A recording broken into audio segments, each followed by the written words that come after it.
दोस्तों आदाब।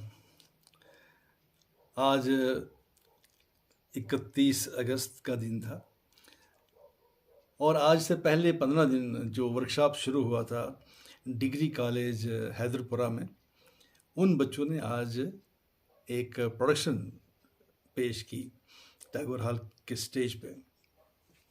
इस वर्कशॉप को लेके मैं कुछ बातें करना चाहता हूँ। सबसे पहले तो ये कि एक अच्छी बात है कि हम लोग पहले ये बोलते थे कि सब कुछ बस डिपार्टमेंट करे, सरकार करे। लेकिन आज जब कालिदास थिएटर के लोग, जिनमें डॉक्टर अयाश आरिफ है, शब्बीर मुजाहिद, मुश्ताक वानी वगैरह, ये एक प्रपोजल लेके आए गवर्नमेंट के पास, एकेडमी के पास, कि हम ऐसा करना चाहते हैं, तो एकेडमी ने उनके साथ इश्तराक किया और हम लोगों ने वो किया मिल के। क्योंकि गवर्नमेंट के पास मैन पावर की कमी होती है, उन्हें बहुत कुछ करना होता है, सब कुछ कर नहीं सकते हैं और कुछ अफसर्स की गरज नहीं होती है काम करने की। तो इसलिए अगर आज ये लोग सामने आए तो इन्होंने मिल के काम किया एकेडमी के साथ, तो ये अच्छी बात है। इस तरह बाकी लोगों को भी सामने आना चाहिए अच्छे प्रपोजल्स लेके, और एकेडमी को साथ लेके हमें काम करना चाहिए। हालांकि इससे पहले मुश्ताक अली अहमद ख़ान साहब जो हैं, उन्होंने भी कई वर्कशॉप किए थे उन्होंने, लेकिन उन्होंने लोगों को जमा करके किसी एक जगह पे उनको लेके वर्कशॉप किया, तो उसकी तशहीर नहीं हुई उतनी। आज का जो ये वर्कशॉप हुआ, ये इसलिए ज़्यादा कामयाब रहा क्योंकि इसमें ताउन दिया हमें डिग्री कॉलेज हैदरपुरा ने। तो सबसे पहले तो उनको मुबारकबाद करनी है, जो वहाँ के प्रिंसिपल साहब हैं, डॉक्टर प्रोफेसर मंजूर अहमद लोन साहब, और उनके साथ जो टीम बन गई है, जिसमें डॉक्टर दीबा हैं, एचओडी इंग्लिश, और डॉक्टर खुर्शीद अहमद हैं, जो एचओडी पॉलिटिकल साइंस हैं। तो ये तीनों की एक ऐसी टीम बन गई है मिलके कि ये कुछ भी कर सकते हैं। मुझे लगता है ये कॉलेज कुछ भी कर सकता है। जहाँ तक डॉक्टर दीबा का ताल्लुक़ है, वो उन्होंने तो पीएचडी किया है इसमें, इंग्लिश लिटरेचर में। तो वो तो सब कुछ पी गई हैं, हर राइटर के जो भी इंग्लिश हमारे प्लेज व्लेज सब कुछ पढ़ा है उन्होंने। शेक्सपियर के सभी प्लेज पढ़े होंगे, बाकी चीज़ें सब कुछ पढ़ के तो इंसान करता है पीएचडी। तो उनके रग रग में है, उनके दिमाग में, जहन में हर पूरा घुसा हुआ है थिएटर, प्लेज वगैरह से। तो वो कुछ करना चाहती हैं, बड़ा इंटरेस्ट है उनमें भी, और शायद अपने कॉलेज यूनिवर्सिटी में भी पार्टिसिपेट करती रही होंगी, शायद, हो सकता है, मुझे पता नहीं है। तो ऐसे ही डॉक्टर खुर्शीद हैं, तो वो कनेक्ट रहे हैं स्कूल एज से ही, स्कूल्स में, कॉलेज में, यूनिवर्सिटी में वो ऐसी एक्टिविटीज़ करते रहे हैं, तो इसलिए उनका भी एक शौक़ है। इन लोगों का साथ रहा, तो इसलिए ये इस वजह से ये जो वर्कशॉप है ये कामयाब हो सका। और जो हमारे डॉक्टर अयाश आरिफ हैं, उन्होंने भी अच्छी मेहनत की। सबसे पहले उन्होंने अच्छा काम किया कि इस वर्कशॉप को कंडक्ट करवाने के लिए हिंदुस्तान के मशहूर जो थिएटरिस्ट हैं, थिएटर डायरेक्टर हैं, M.K. रैना, उनको लाया। तो रैना साहब ने पहले 7 दिन काम किया इन बच्चों के साथ, लेकिन उनकी और भी कुछ कमिटमेंट्स ऑलरेडी थी, तो उन्हें जाना पड़ा। तो उनकी जगह एक दूसरे सर आ गए तो उन्होंने कंटिन्यू किया इस वर्कशॉप को। तो टाइम बहुत कम था, सिर्फ 15 दिन में। उसमें पहला दिन तो इनाग्रेशन में चला गया, लास्ट वाला दिन आज का चला गया, तो बाकी 13 दिन में सिर्फ 2-2 घंटे ही देते थे ये बच्चे, क्योंकि पढ़ाई भी ज़रूरी है। घर से तो पढ़ने के लिए निकलते हैं, लेकिन थिएटर करना भी बहुत ज़रूरी है हर एक को। मैंने ये कहता हूँ कि ये फिर जिन लोगों ने आज ये किया पार्टिसिपेट इस प्ले वगैरह में, इस प्रोडक्शन में, ये सब क्या एक्टर बन जाएंगे? ये ज़रूरी नहीं है, लेकिन थिएटर करना ज़रूरी है कि इससे इंसान बहुत कुछ सीखता है, जो इंसान को आगे जाके ज़िंदगी में हर कदम पे ज़रूरत पड़ती है उस चीज़ की। सबसे पहले जो इंसान में कॉन्फिडेंस लेवल है वो बढ़ जाती है, बात करना, बोलना, एक्सटेम्पोर बोलना, एक्टिवनेस आ जाती है इंसान को। इंसान सीखता है कि मैं कैसे कंसंट्रेट करूं, इंसान में टाइमिंग पैदा हो जाती है, रिदम आ जाता है, तो इंसान एक अच्छा ऑरेटर बन जाता है। ये चीज़ें सब होती हैं जब इंसान थिएटर करता है, और ये चीज़ें करने से जब एक कॉन्फिडेंस लेवल बढ़ जाती है, आजकल हमारे बच्चों को कई जगहों पे जाके इंटरव्यू देने पड़ते हैं, ख़ासकर जॉब्स वगैरह के लिए।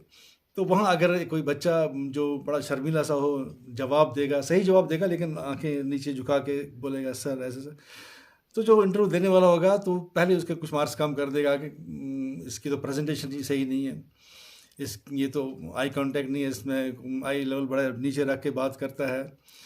और अगर वो सही भी बोलेगा तो लेकिन पूछने वाला समझेगा कि शायद इसको पूरा इसने पढ़ा नहीं है, इसको खुद यकीन नहीं है अपने जवाब पे, उस कॉन्फिडेंस से जवाब नहीं दे रहा है। और अगर दूसरा लड़का जो बड़े कॉन्फिडेंस से जाके बैठेगा सर के सामने और कुछ जवाब जो सवाल पूछेगा और उसका जवाब उसकी आंखों में आंखें डाल के देगा और वो जवाब गलत होगा, पूछने वाला सोच में पड़ जाएगा कि शायद यार कहीं मैं ही गलत नहीं हूँ कि ये इतने कॉन्फिडेंस से बोल रहा है, शायद यही तो सही नहीं है। तो ये असर होता है कॉन्फिडेंस का बात करने में, किस तरीके से बात करनी है इंसान को और कैसे बात करनी है, सब चीज़ें इंसान सीखता है। प्रेजेंटेशन होती है हर चीज़ की। अब अगर हम कभी कभी अपने बाप के पास कोई बच्चा जाता है तो उसने कोई बात मनवानी है बाप से, तो वहाँ भी वो प्रेजेंटेशन की ज़रूरत पड़ती है। वो कैसे प्रेजेंट करता है उस प्रॉब्लम को, अपनी प्रॉब्लम को, जो प्रॉब्लम नहीं होती है लेकिन वो बाप के सामने पेश करना चाहता है उसको बड़ा चढ़ा के ऐसी, तो ये प्रेजेंटेशन है। हर चीज़ में प्रेजेंटेशन है, आपको हर चीज़ बेचनी है ज़िंदगी में। ये दुनिया एक स्टेज ही है, तो हम एक्टर हैं और एक्टिंग ही करते हैं। घर में बाप बेटे को डांटता है तो उसको नफरत नहीं होती है उसकी, वो भी एक्टिंग करता है, खाऊंगा ऊपर ऊपर दिल से वो डांटता है, ऐसा कर दूंगा, ऐसा कर दूंगा, ऐसा हो वैसा हो। तो ये सब इंसान ज़िंदगी में एक्टिंग करता ही रहता है, तो वो भी आनी चाहिए। कुछ ऐसे भी बाप हैं या ऐसी माएँ हैं वो डांट ही नहीं सकती हैं बच्चों को, क्योंकि उन्होंने थिएटर नहीं किया है। अगर वो थिएटर करती, उन्होंने थिएटर किया होता तो वो बड़े प्यार से उनको समझा लेती कि क्या करना है क्या नहीं करना है, और डांटना भी है तो पूरी एक्टिंग के साथ डांटती और बच्चा भी डर जाता, अरे मम्मा ऐसा बोल रही है वगैरह। तो थिएटर बहुत ज़रूरी है इंसान को। तो आज का जो ये अब वर्कशॉप का जो प्ले था, एक शॉर्ट प्ले उन्होंने तैयार किया था, तो इसके लिए मैं मुबारकबाद दूंगा कॉलेज के स्टाफ को भी और इन बच्चों को जो अपनी पढ़ाई के साथ साथ उन्होंने टाइम निकाला और इस वर्कशॉप को कामयाब बनाया। बड़ा कम टाइम मिला इनको, बहुत कम टाइम, 13 दिन में इंसान कुछ नहीं कर सकता है। तो वो भी फुल डेज नहीं, सिर्फ 2-2 घंटे, 1.5-2 घंटे ये देते रहे इसके साथ तो लेकिन इस कम टाइम में भी जो उनकी कॉन्फिडेंस लेवल बढ़ गई थी, उनकी बाकी स्टेज की मूवमेंट्स वगैरह जो उन्होंने सीखा था, तो दाद देते हम उस बात की भी। और फिर जो उन्होंने अपनी प्रेजेंटेशन दी तो वो स्क्रिप्टेड नहीं थी, वो किसी ने लिखा नहीं था, एक सिचुएशन दे दी गई थी इन बच्चों को और उन्होंने वो खुद उसको डेवलप किया था, हर सीन को खुद डेवलप किया था, खुद अपने डायलॉग उसमें बोले थे। तो लिहाजा इस वजह से वो ज़रूरी नहीं कि वो डायलॉग बड़े मजबूत डायलॉग होते, दमदार डायलॉग होते जैसे होते हैं प्लेस में, वैसे नहीं थे, क्योंकि वो आम फहम बातें जैसे करते हैं हम वैसा ही उन्होंने किया था। लेकिन मतलब ये है कि कन्वे क्या कर रहे हैं हम, कन्वे प्रॉपरली हो रहा है कि नहीं, तो कन्वे तो हो रहा था। अब जो डायलॉग का रिदम होता है तो उसमें वो तो नहीं बन पाया।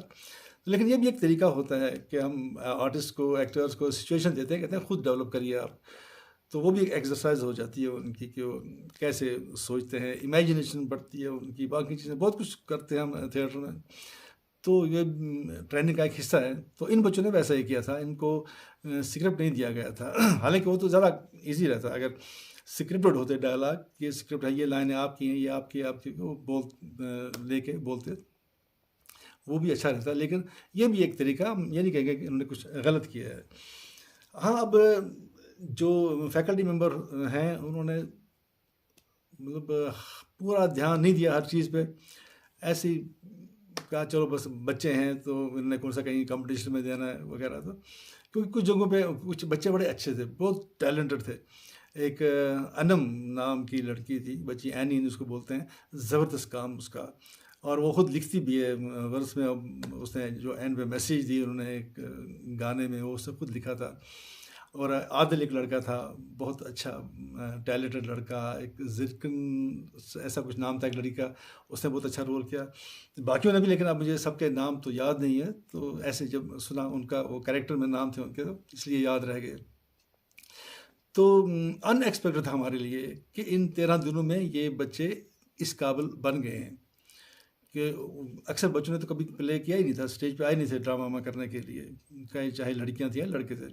लेकिन इन सिर्फ 13 दिन में अपने आप को ऐसा तैयार करके वो सामने आ गए, तो ये बहुत अच्छी बात है, उनको मैं मुबारकबाद पेश करता हूँ।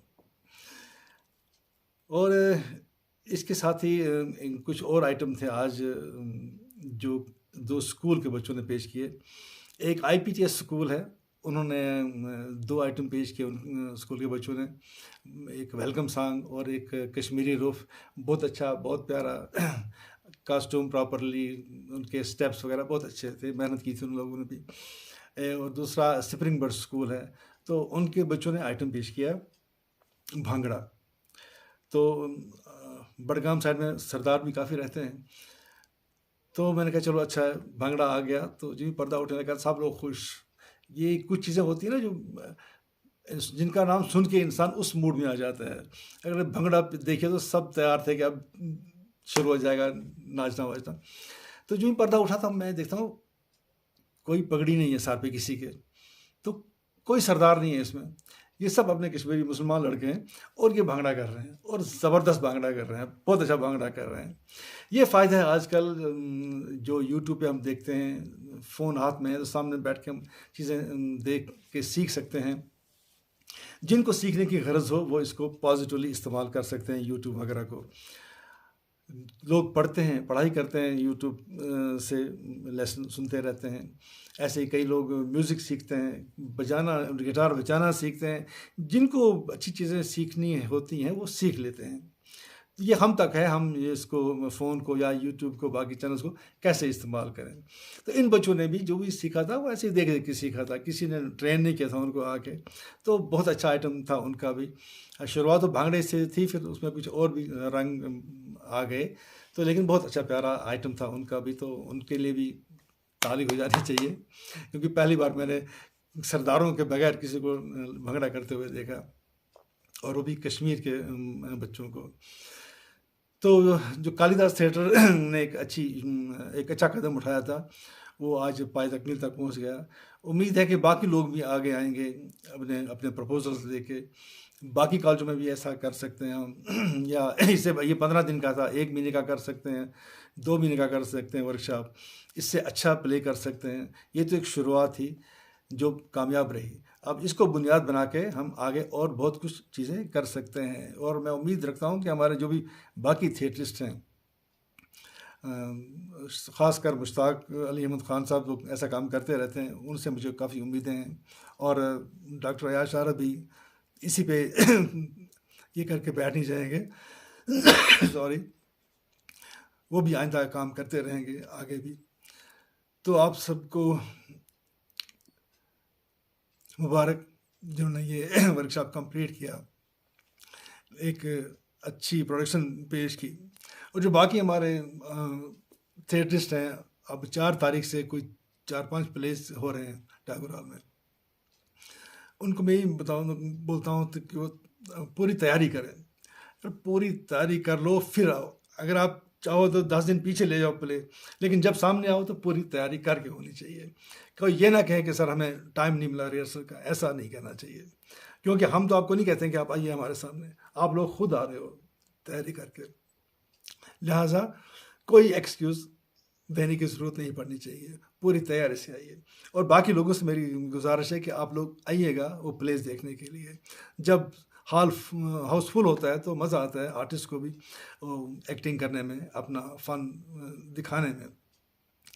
उसकी जब उस सामने ताली बजती है तो उसमें एक बड़ा जोश आ जाता है उस एक्टर को, उस आर्टिस्ट को। और फ्री में आपको एंटरटेनमेंट मिल रही है, कोई टिकट नहीं है, आप आइए फ्री में एंटरटेन होके जाइए। 4 सितंबर से शुरू हो रहे हैं, 4-5 प्लेस हैं लगातार। तो उम्मीद है कि आप लोग आएंगे और हौसला बढ़ाएंगे हमारे फ़नकारों का। इसके साथ ही आज के लिए मैं इजाज़त चाहूँगा। शब खैर।